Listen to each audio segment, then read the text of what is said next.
challenges that we face in our lives. And I think that the very first challenge that all of us face is learning how to walk as a baby.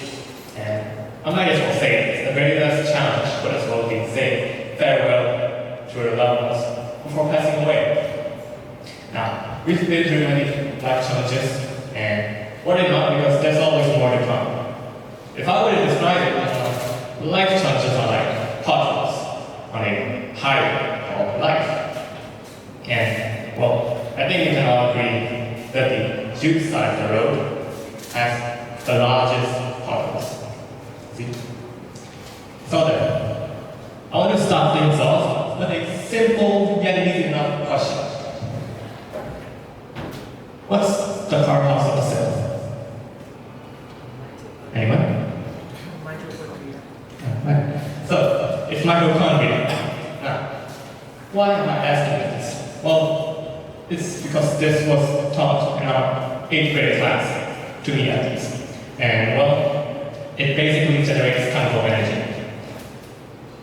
This funny looking beam is the reason why I'm standing. And it's also the reason why I've lost a couple of pounds back then. Now, science in itself is pretty easy. It can be aced, at least back in the 8th grades, and my goodness, my mom still nags me about it.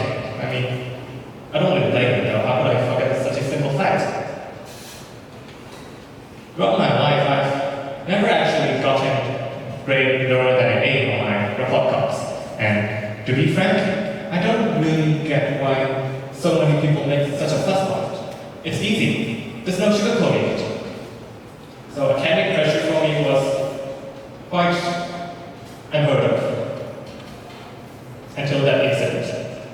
You see, I was dropped in the middle of an FCE exam and a school exam. So I was kind of pulled in between. And if I didn't get an A on both sides, then I'm practically dead meat. So yeah, that really punched me in the guts. But somehow I made it work, only losing a couple of grades on my way there, so no biggie. Okay, so personal story aside, what am I trying to get here? Well, if you've paid enough attention, then you've already heard me say the title was. It's academic pressure. Now I'm willing to bet that almost all of you here have faced academic pressure at least once in your lifetime, from your parents or your peers. And it's not really a great feeling, is it? So, the entire purpose of my talk here is to discuss how to deal with academic pressure. But before that, I'd like to tell another story. Now, this story will be about a boy named SJ, in short, and he was raised by a couple who both had college educations. Now, during his upbringing, SJ was quite the prodigy, and later on, he decided to go to Reed's College. That's a nice school. But after a single semester, he decided to just drop out. And you might think that's the end of the story for him, right? I mean, he didn't get any college degree, so he's no future, right? Nope. SJ went on to become one of the most successful people. So then, are there any guesses on who SJ could be? No?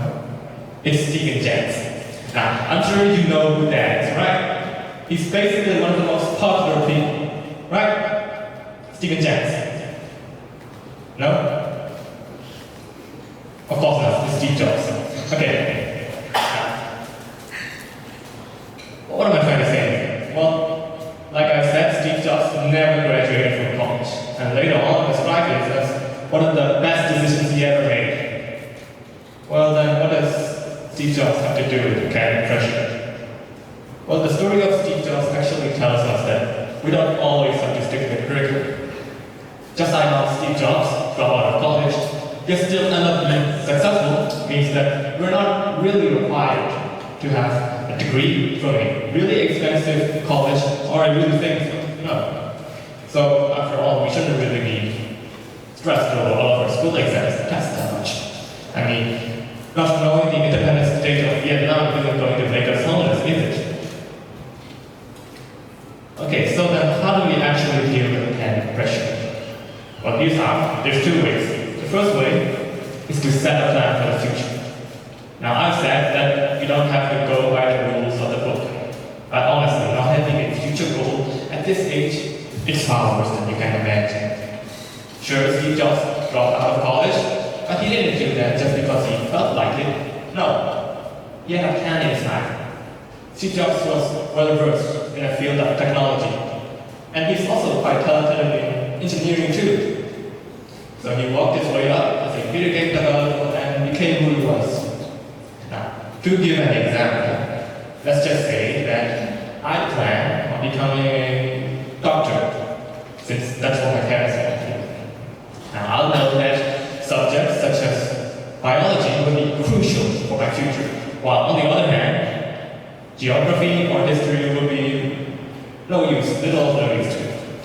Now, by having a clear goal and a clear map, I can eliminate necessary subjects and information that don't really benefit. And the second way is to sleep. I know this might sound cliche, and it is, but trust me, sleep is really important. I'm certain that at least most of you, or at least half of you, have stayed up late enough to do some projects. Well, I for one have revenge for my procrastination. If you don't know what that means, then it's basically staying up late enough to do things that I didn't have a chance to do in a day. For me, that's just scrolling through Reddit, watching YouTube videos, and basically wasting my time. It's not really healthy, and I know it, but I just have things to stop. Not getting enough sleep is really bad, You'd be surprised by the amount of times when I woke out of bed feeling miserable and life has no meaning anymore. It's more than you think. It's a really depressing feeling, I'll tell you that. So please, go to sleep, sleep well, and then we can think well. Okay, never mind. So, academic pressure is one of, if not the most daunting feelings that we'll ever encounter in our lives. And, well, some people doesn't even know how to deal with it. But fear not, because Bruce Lee once said, I fear not the man who has practiced 10,000 kicks once, but I fear the man who has practiced one kick 10,000 times. What it means is that we all have our strong points and weak points, and by focusing on our interests, with enough effort and practice, we can reach many opportunities in life. If we just have the right mindset and the right attitude toward life, then no pressure is too big for us. There are only two mistakes that one can make along the road to success.